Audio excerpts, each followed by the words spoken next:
What's going on, everyone? Welcome to another exciting episode of ForneverWorld! In today's episode, we've got some stories to talk about. Okay, people, so we got a story regarding the Tower of God webtoon.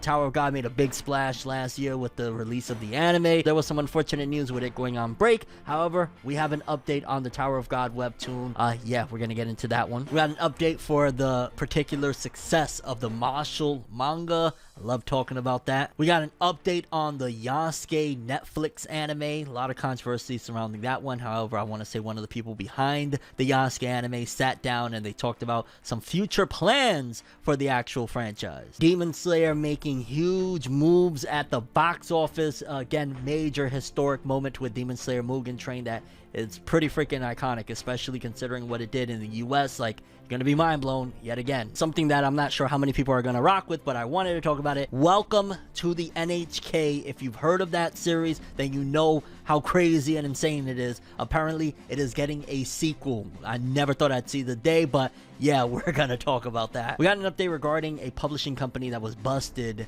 basically straight up deleting stuff from translation from the Japanese version to the English version. Yeah, we're gonna talk. We got a ton of art from the My Hero Academia art exhibition from creators that, you know, we already know were going to be a part of it, such as Tite Kubo from Bleach, Oda from One Piece, a ton of creators. We actually got the art, so we can take a look at that. We got the results for the One Piece popularity poll. Finally, it's completely out. From 1 to 200, we got it all. It's finally here. We're gonna take a look at it and be done with it. We got something that's been making some rounds and making a bit of noise regarding the original Naruto. We're gonna talk about that. Small update for the artist behind One Punch Man and something that he's doing. The editor of Weekly Shonen Jump made a big announcement regarding two things in particular, regarding the final episode of One Piece and also Koyoharu Gotoge, the creator of Demon Slayer, and if she's making something new or what's going on there, or they making something new. We're gonna talk about that. And a small little very exciting update for the Black Clover manga, and yet again taking W's. And yeah, we got a lot of ground to cover, so without further ado, people, let's jump into another exciting episode of ForneverWorld! The only news source that provides anything and everything anime and manga related, and we don't bore you. We get into it. Let's do it. No matter how you feel, get it done. No matter how you feel, get it done. No matter how you feel, get it done. No matter how you feel, get it done. Okay, people, so for starters, in case some of y'all don't know, the Tower of God webtoon, I want to say it was sometime last year, shortly after the finishing run of the first season of the anime, Tower of God went on a hiatus. The author had some health issues and just needed a break, so it's been a minute. However, Tower of God is returning. According to this, it says, Tower of God returns. SIU's Tower of God manhwa webtoon has been confirmed to be returning summer 2021. The author announced the series would be going on hiatus last year due to health issues following the June 2020 release of chapter 485. But yeah, it's coming back, and I'm not caught up, to be honest with you, because I'm actually really into the anime. I really like it, so I've kind of just been staying there. But for fans of the Tower of God webtoon, it is returning. Okay, people, next up, just a small update on Mashle Magic and Muscles, because yeah, taking a look at the rankings, we don't have the exact sales figures yet, but the rankings of the latest volume of Mashle has just been insane. For example, on the third and final day of Shoseki, Mashle goes up and recovers its first place because it debuted at number 1, which huge. Mashle is basically certifying that it is the next big hit at a Shonen Jump, following pretty much Chainsaw Man, because Chainsaw Man has been the last major hit that they've had. Now it seems as though Mashle is following in its footsteps, and yeah, it's interesting. Unfortunate because Undead Unluck dropped the volume around the same time, and to compare it, Mashle's latest volume is at number 1 in its third day, and Undead Unluck is at number 40 in its third day. So yeah, massive difference, and it's unfortunate because from what I've read of Undead Unluck, it's really good. But yeah, we can see the difference in the popularity and success thus far. Okay, next up, we got an update on the Yasuke anime. It's a Netflix original 6-episode anime that was released, I want to say, April 29th, if I'm not mistaken. And yeah, it's been very controversial. A lot of people were saying that it dropped the ball, that it could have been great, and yeah, if you want to check out my review, it's on the channel, one of the recent videos I've made talking about it. But we got an update from one of the people behind it. It says, Flying Lotus, Yasuke's anime is just the beginning, with big plans for the franchise. Musician Flying Lotus teased on Twitter on Thursday that the 6 episodes of LaShawn Thomas's and Mappa's Yasuke anime serves as an introduction to this world. He added, "We have big plans for Yasuke. It's just the beginning." Which, if I'm being honest, I'm wondering how far that's going to go. I think a lot of that depends on the success, just to be honest with you, because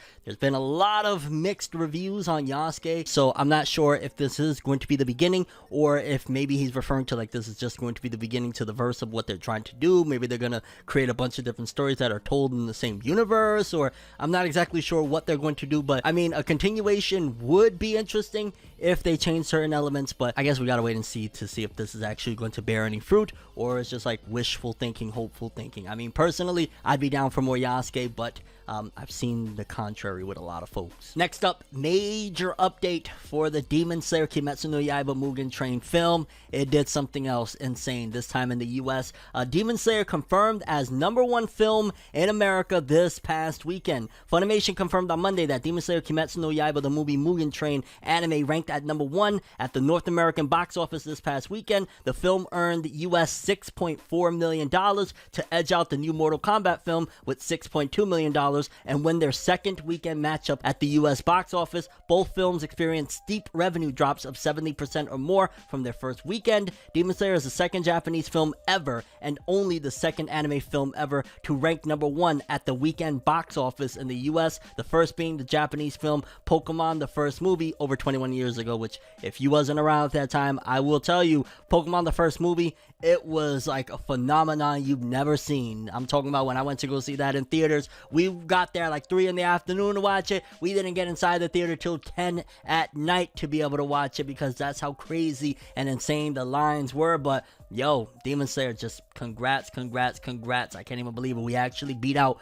Mortal Kombat. Granted, you know, people like to make the comparison that, well, Mortal Kombat's been available on HBO. Well, the Demon Slayer movie leaked in its entirety not that long ago on the PSN, so there's that. Next up, big update for Welcome to the NHK fans. In case you haven't heard it, it's a wacky anime, wacky manga, wacky novel based on this guy that he doesn't leave the house. Like, it's really, really depressing. One of the most depressing anime I ever watched in my whole life. I'm not even gonna lie, but it's also just like a gem in and of itself. Like, it's very strange to describe it. Best thing I can tell you is just go watch it. It's really, really weird, but good. And yeah, apparently the author is planning a sequel. Let's talk. Tatsuhiko Takimoto's Welcome to the NHK novel gets sequel. The Elite's literature rock band revealed on Twitter on Saturday that Tatsuhiko Takimoto has written a sequel to his Welcome to the NHK novel. Elites posted a video commemorating the work's completion on Sunday. The new work is titled Shin NHK ni Yokoso, basically New Welcome to the NHK. The work will be available for sale as part of the Elites Volume 3 publication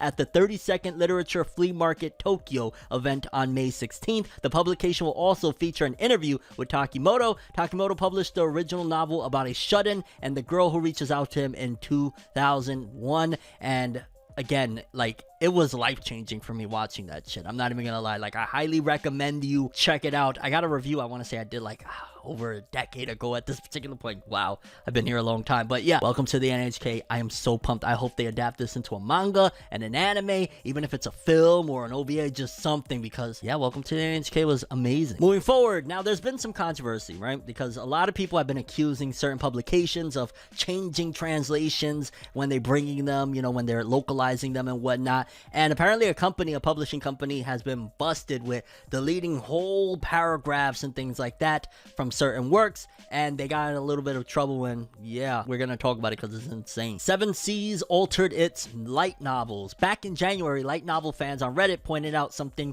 disquieting about 7 Seas Entertainment's English version of Classroom of the Elite Volume 7. Entire paragraphs from the original Japanese book appeared to have been omitted from the English version. What should have been a big emotional climax came across as muted due to the sparse prose throughout the book. When fans cross-referenced the 7 Seas version with an English fan translation, the differences they listed were substantial enough to fill dozens of pages. In the following months, similarly heavy-handed changes across various other series came to light, such as Mushoku Tensei Jobless Reincarnation and I'm in Love with the Villainess, drew particular scrutiny because the omitted text included sections dealing with controversial issues. It also quickly became clear that they were made without consultation consultation with the original authors. I'm in love with the villainous author Inori expressed her surprise and disappointment after fans pointed out to her that her entire paragraphs dealing with the protagonist's reflections had been removed from the English version of Volume 1. Mushoku Tensei's case was especially concerning because it wasn't just a case of missing text, but of certain plot points being rewritten altogether. It didn't help 7C's image when the TV anime adapted some of the cut content, like Rudis groping Eris in her sleep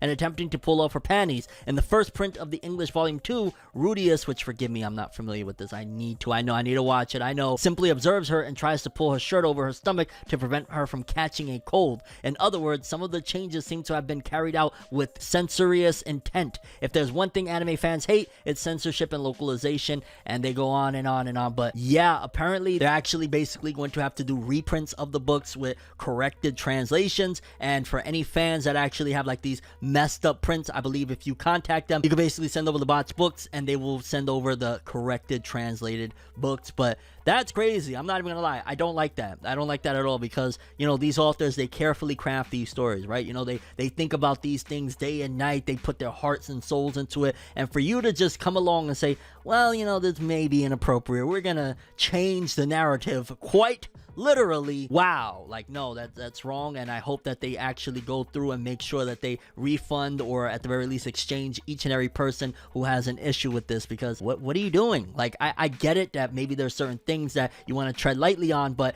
it's the original Japanese creators' work. You have no say so without especially consulting them of, yeah, we're gonna censor shit. Like, no, very, very bad. And I'm glad they got caught, and they're actually hopefully going to be doing the right thing. Okay, moving forward, we finally have the images from the My Hero Academia art exhibition, and I'm talking about, we got art from all sorts of creators, so let's jump into it. If I'm not mistaken, this was Gege Akutami's Aizawa Sensei from My Hero Academia. I'm not even gonna lie, kind of looks like, oh shit, what's her name, Maki's sister from Jujutsu Kaisen. Kind of looks like that in a way, the shape of the head. Also, maybe, I don't want to say Kusakabe, but kind of looks like some characters from Jujutsu Kaisen, but looks pretty freaking dope, looks dark. If I'm not mistaken, this one of Deku is from Eiichiro Oda, My Hero Academia. Like, yeah, that kind of looks like Luffy's face, but he definitely tried to, at the very least, somewhat mimic or imitate Horikoshi's style, and it looks pretty cool as well. Then we got Yuki Tabata. He went in. To be honest with you, you would think that this was Horikoshi's art. You would not honestly recognize the fact that this was Tabata. He did Hawks and Mirko, and it looks amazing. He straight up, he did his thing. This looks like Horikoshi's work. I'm shocked, honestly. I'm shocked of how identical it damn near looks. Like, kudos to Tabata, he did a badass job. We also got, I'm not familiar with this creator, to be honest with you, Yasuke Tanaka, but they did a Shigaraki art, and oh my god, this looks incredible. Like, forgive me for being unfamiliar with your work, but you are a phenomenal artist. This looks great. And then we also got from Tite Kubo, creator of Bleach, he did one of Denki, and I gotta be honest with you, this looks better than Denki's character design. And Denki has a cool character design, but Kubo blessed My Hero Academia fandom times 1,000 with this piece. It looked great. I love it. Shout outs to Kubo. Still, like, yo, he comes through and he's like, I'm just gonna flex on y'all real quick. Look at how boss I can do shit. Like, wow. Big ups to the My Hero Academia art exhibition. All these creators did their thing. I really wish I could see it in person. I wonder, is it still on lockdown? Because I know Japan is going through issues, but I'm not really sure if it's on lockdown. But either way, all of it looks awesome. Next up, people, we finally have it. It's finally here. The One Piece popularity poll. The results are in. No more waiting. No more preliminary. None of that. It is here. We're going to take a quick look at it. We'll go through. For the most part, I want to focus on the top 20 because there's 200, and I'm not going to read every single name on the list, but I'll show you them at the very least. So if you're interested in seeing like who placed where, because I believe we had seen what was like 200 to 181 if I'm not mistaken, so this is 180 to 91. We got Caesar Clown at 91. Then we move forward, and then basically with the top 100 we're looking here. Okay, so Whitebeard at 31, Going Merry at 32, then the top 30, Mihawk 30, yeah, we'll do 30, freak it. 29 Roger, okay. 28 Frankie, a Straw Hat out of the top fucking 20, wow. 27 Smoker, 26 Brooke, another one. 25 Perona, 24 Odin. I thought Odin would be like top 10, top 15. Okay. 23 Kid, another one I thought would be higher. Well, they've been done dirty too. 22 Bon Clay, still doing this thing. Okay. Number 21 Vivi, 20 Doflamingo. If this was like 5 years ago, it would have been a lot higher, but shout outs to Dofi, still doing his thing. 20. 19 Marco, 18 Jinbei, 17 Crocodile, 16 Tony Chopper, 15 Usopp, that's my guy. I voted Usopp like a motherfucker. So shout out to Usopp. 15, 14 Karakuri, 13, oh wow, Rocinante, Don Quixote, okay, the dude that actually raised up Law, wow. 12 Shanks, okay, I thought Shanks would have been top 10 too. 11 Yamato, makes sense. 10 Sabo, damn, Sabo ain't been shown in ages, and still. 9 Ace been dead for how long? Spoiler alert, by the way. Hey. Number 8 Carrot, wow. 7 Hancock, 6 Robin, 5 Law, yeah, I expected Law. Is this the same? Number 4 Sanji, okay, shout out to Sanji. I'm still wishing he would be doing more, but that's a different story. 3 Nami, I mean, shout outs to Nami. Well deserved, your straw hat. I love you, girl. You're amazing. But I did not expect Nami to be 3. That is a shocker. Number 2, Zoro. Number 1, Luffy. Okay, top 2 is very predictable, but wow, Nami really shocked the hell out of me, outdoing Sanji like them Opie was on overdrive. Finally here in all its glory, the One Piece popularity poll worldwide, top 200. It is insane, and I want to say we also got a message from Oda alongside it. Eiichiro Oda's letter to thank every reader participating in the worldwide popularity poll. Oda will draw a full illustration with all the characters from the top 50. He was like, fuck that shit, I ain't doing 200, you got 50. Aside from other extra characters, information about the illustration will be given in future Jump issues, so he's probably gonna take his time with it. But yo, shout outs to that, like they really put a lot of time and effort to making this happen, and it's finally here. Luffy at number 1, Zoro number 2. I'm still shocked. Nami, really? Wow. Okay people, next up we got something that's very interesting. Apparently a Naruto fan-made opening that was made straight up by fans came out recently, and it's been making its rounds. A lot of people are talking about it, and it looks insane. And it really shocks me that we're in the day and age where fans, like, you get a good 10, 15, 20 fans together that can actually animate. They can actually put together a series. Like, people don't realize, like, if you have a team that are dedicated, you know, they're getting a decent wage, at the very least a livable wage, you can create your own anime. Like, this was made, and granted it's just an opening and whatnot, but this beautiful piece of animation was done by fans. Imagine you get a whole bunch of fans, you get, you know, a decent amount of money going around so that they can live off of it. You could put together an anime. Like, fans are getting talented, and I just gotta commend Studio Tonton, which I want to say they're just a meme studio, because that's the pig behind, like, that Tsunadi's pig. But yo, this looks insane. Naruto looked awesome. Everybody looked awesome. Rock Lee, Sasuke, it was just, that was awesome. Shout outs to it, and I just wanted to give them a little bit of credit, because you don't really see cool Naruto things done nowadays, now that we're in the Boruto era, but that shit looked awesome. And while we're on the topic of animation, Murata from One Punch Man, the artist of One Punch Man, he's actually been trying his hand at animating things, and he did a small little animation piece of Saitama. You could tell, like, he's dedicated his life to One Punch Man. He's always working on something One Punch Man related, and it looked kind of cool, and I was like, oh shit, he put practicing,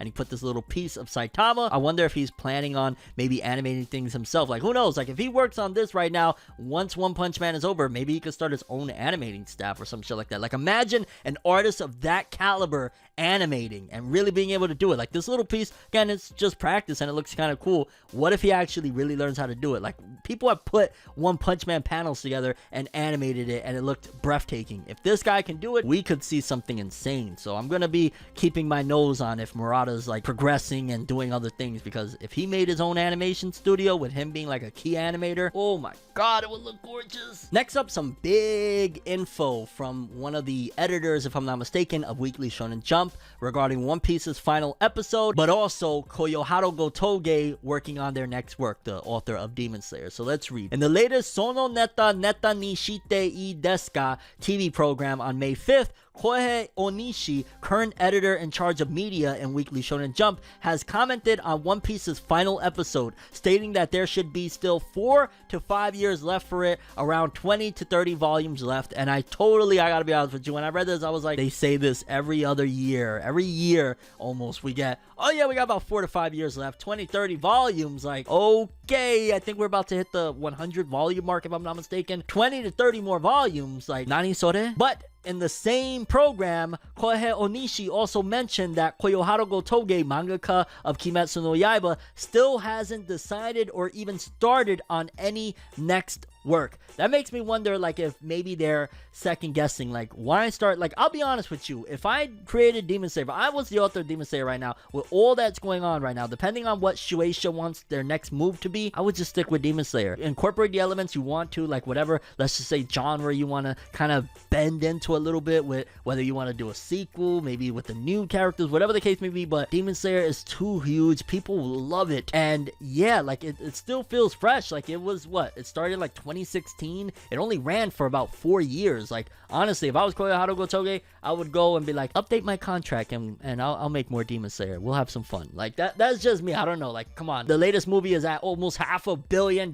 Like, yeah, that's just my thought on it. Either way, if Koyoharu go Toge decided to do something new, it's a gamble. We've seen what happened with Masashi Kishimoto. We've seen that, like, you know, it's not a guarantee because you made a hit series that your next thing is going to even be remotely close to the success of your, you know, end-all be-all series. And lastly, we got a small update for the Black Clover manga. Apparently over on Manga Plus, this is the closest the Black Clover manga has gotten to surpassing My Hero Academia in readership, because they're only roughly about 70,000 readers apart. My Hero Academia was, at the recording of this, at the very least. Shoutouts to SG Sami for this one. My Hero Academia has 497,000 readers, and Black Clover had 423,000 readers, so about 70,000 in between. Like, coming from the days that I'm sure Black Clover was nowhere close to this, like, they're only about 100 and some change away from One Piece at that.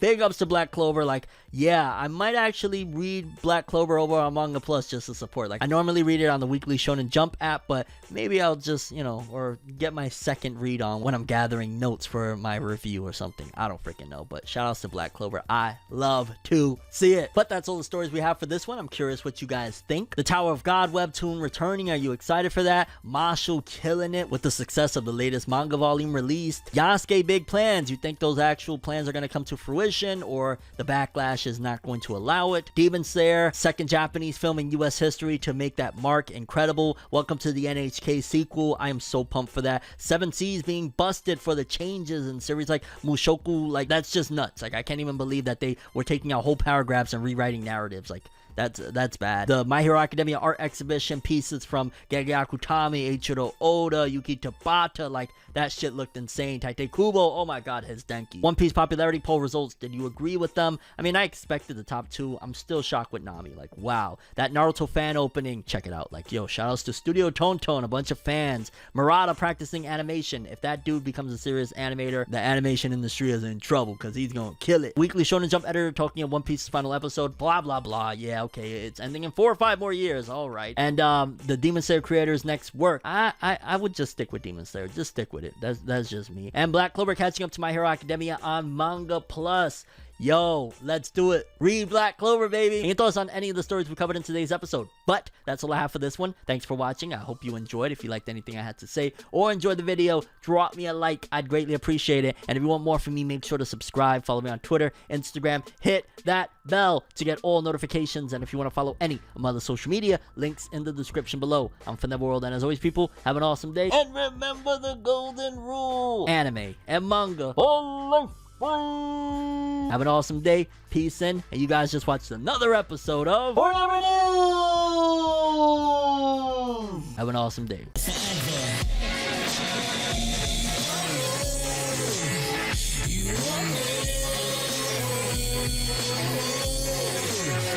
What I know.